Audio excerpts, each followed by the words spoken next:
movement, the last phase, 1919 to 1947. Arrival of Mahatma Gandhi.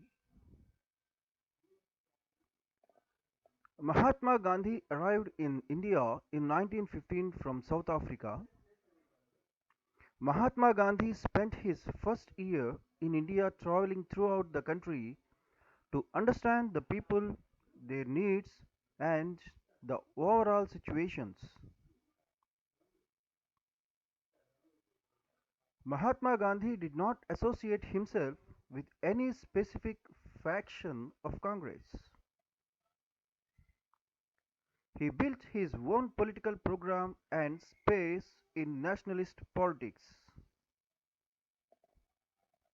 He launched Champaran campaign in 1917, Kaira protest movement in 1918, and participated in Ahmedabad Textile Workers Agitation in 1918.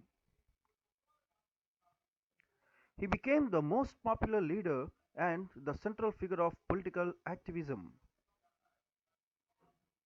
Champaran movement. Gandhiji's earliest interventions were in local movements in Champaran and Kheda, where he led peasants in their struggle against unfair terms and excessive taxes. In Ahmedabad, he led a successful mill workers' strike in 1918. In these two movements, he also came into contact with many leaders who were to be his lifelong associates, people like Rajendra Prasad and Vallabhbhai Patel. Rowlatt Act and Jallianwala Bagh massacre. Gandhi gave a call for satyagraha against the Rowlatt Act that the British had just passed.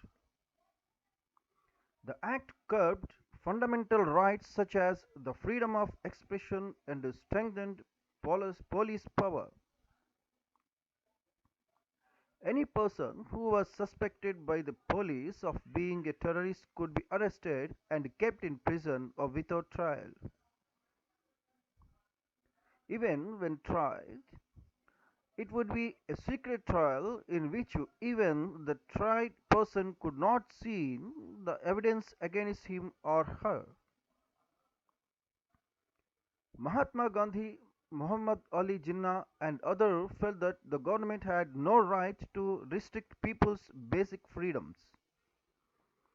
They criticized the act as devilish and tyrannical.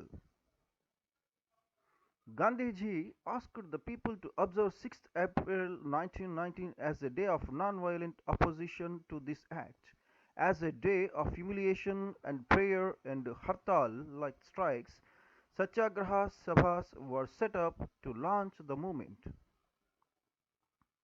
The worst example of these atrocities was the firing on a meeting of unarmed people at Jallianwala Bagh in Amritsar in Punjab by General Dyer on 13th April, in which about 400 people were killed and thousands injured. On learning about the massacre, Rabindranath Tagore expressed the pain and anger of the country by renouncing his knighthood given to him by the British government.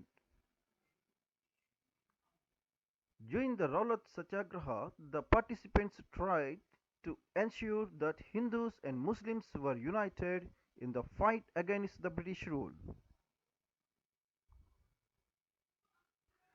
This was also the call the Mahatma Gandhi, who always saw India as a land of all the people who lived in the country, Hindus, Muslims, and those of other religions.